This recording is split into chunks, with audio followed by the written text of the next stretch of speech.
विशेषकर इस शादी की जो है कुछ खास बातें जानने में, तो मैं जानना चाहूँगा कि सबसे पहले तो आप जो है हमारे दर्शकों को अपना परिचय दें और फिर उसके बाद बताएं कि शादी की क्या खास बात है। मैं रविंदर सिंह कालखंडे, जिलाध्यक्ष विश्व हिंदू महासंघ और राष्ट्रीय महाराजा सूर्यमल राष्ट्रीय एकता ट्रस्ट का प्रदेश सचिव। तो हमारे ट्रस्ट के जो राष्ट्रीय अध्यक्ष जी हैं, उनके छोटे भाई की शादी है और उनका भाई आईआईटी कंपनी में जॉब करता है, अच्छी जॉब है उसकी। और लेकिन उन्होंने समाज में एक पहल के रूप में जो है ये शादी बिल्कुल इस रूप में की है, बिल्कुल दहेज मुक्त है। ये शादी पूर्ण रूप से दहेज मुक्त है और कुरीतियों का बहिष्कार किया गया है। इसी प्रकार से जो है ये एक सभा भी हो रही है यहाँ पे छोटी सी गोष्ठी के रूप में, जिसमें हमारे जो है चौधरी बाबा सूरजमल जी के लड़के शोकेंद्र जी, जो 32 खाप के जो चौधरी हैं, उन्हीं की अध्यक्षता में जो एक शादी की विशेषताएं है बताइए।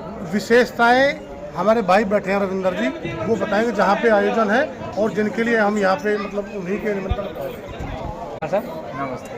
मैं सर्वप्रथम तो आपका परिचय जानना चाहूँगा, उसके बाद मैं चाहूँगा कि आज इस कार्यक्रम में जो आप उपस्थिति हैं, क्या खास बात है इस शादी समारोह की।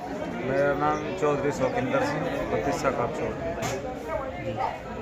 आज ये जो शादी हो रही है यहाँ, रविंदर तोमर जी हैं, इनके भाई की काज मठा है। जो ये शादी हो रही है बिना दहेज के शादी, ये इन्होंने बहुत बढ़िया कदम उठाया और इससे समाज में बहुत बढ़िया संदेश दिया। सब भाइयों को ऐसा ही करना चाहिए, क्योंकि देखो सभी आदमी खर्चा ज़्यादा नहीं कर सकते।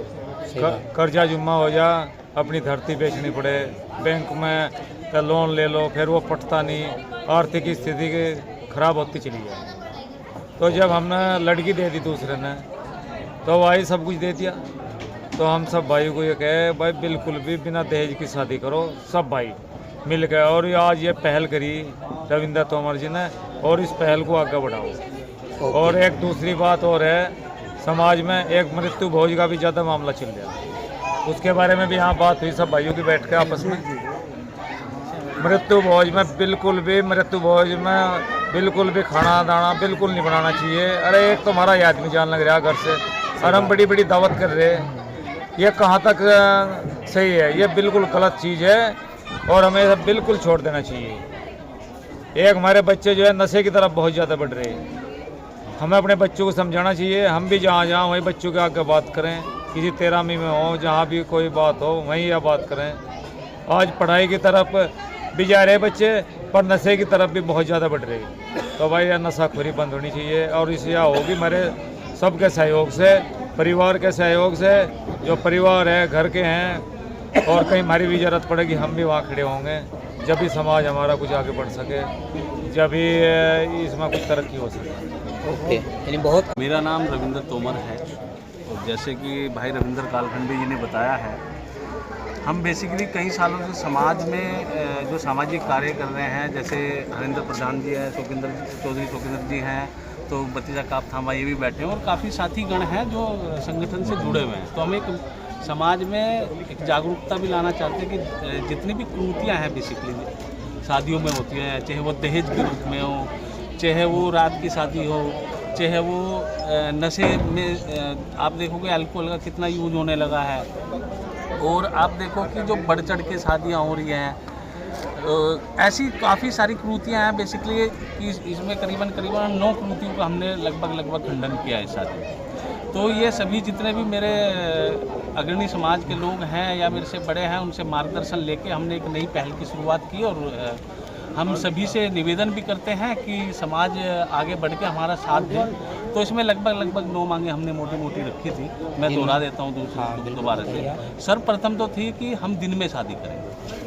जो हम रात को शादी करते हैं, एक तो इसका मतलब इसका कोई औचित्य है ही नहीं। ये हमारी जितनी भी शादी होती है, आप देखिए कि दिन में हम सभी जितने भी शुभ कार्य होते हैं दिन में ही करते हैं, रात को हम कोई भी शुभ कार्य करते नहीं है। वो इतना अच्छा शुभ कार्य होता है जो शादी का, कि एक लड़का एक लड़की पूरे जीवन उस शादी को बिताते हैं, और इतना शुभ कार्य भी हम रात को करते हैं। तो सर्वप्रथम तो हमने कहा था भाई दिन में शादी करेंगे। दूसरा था कि भाई हम 1 रुपये की शादी करेंगे, बिना दहेज के किसी भी रूप में दहेज नहीं वहाँ पे होगा, चाहे वो किसी सामान के रूप में, चाहे वो गोल्ड के रूप में या पैसे के रूप में, किसी रूप में भी दहेज नहीं लिया जाएगा। मात्र 1 रुपये की शादी है। तीसरी की शादी हम जो है शादी के जो फेरे होंगे वो सूर्यास्त से पहले होंगे। चौथी थी कि भाई हमारी शादी में कोई भी डीजे या बैंड बाजा नहीं चलेगा। उसके रहते क्या होता है कि भाई और ज़्यादा नशे की तरफ बच्चे जा रहे हैं, नाचेंगे गाएंगे, मतलब ये कोई अच्छी चीज़ नहीं है।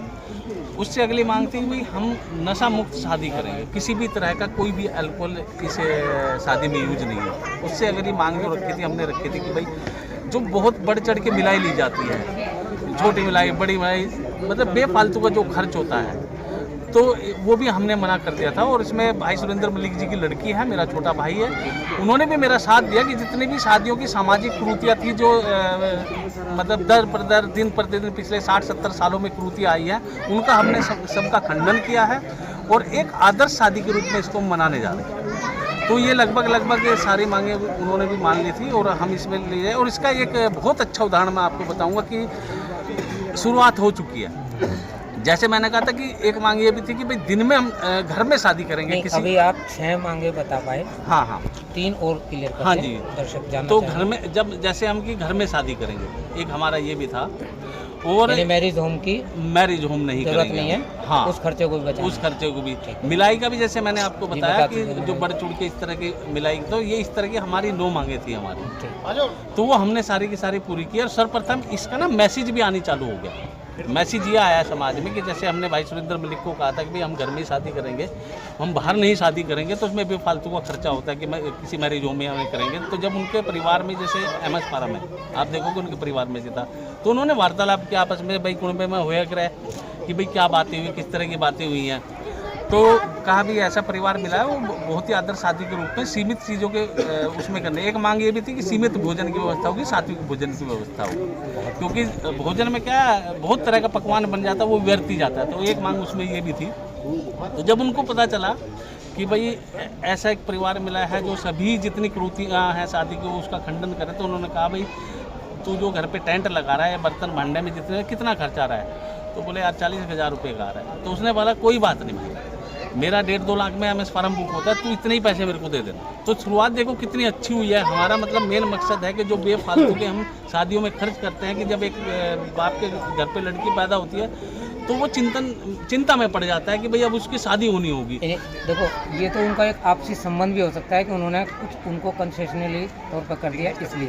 खैर हम ये कुल मिलाकर एक बात सामने आती है कि शादी में बहुत सारे फिजूल खर्च आज के समय में हो रहे हैं, तो उन सब बुराइयों को दूर करने के लिए समाज ने एक बहुत अच्छी पहल की है। मैं इसका स्वागत करता हूं। धन्यवाद। और एक छोटा सा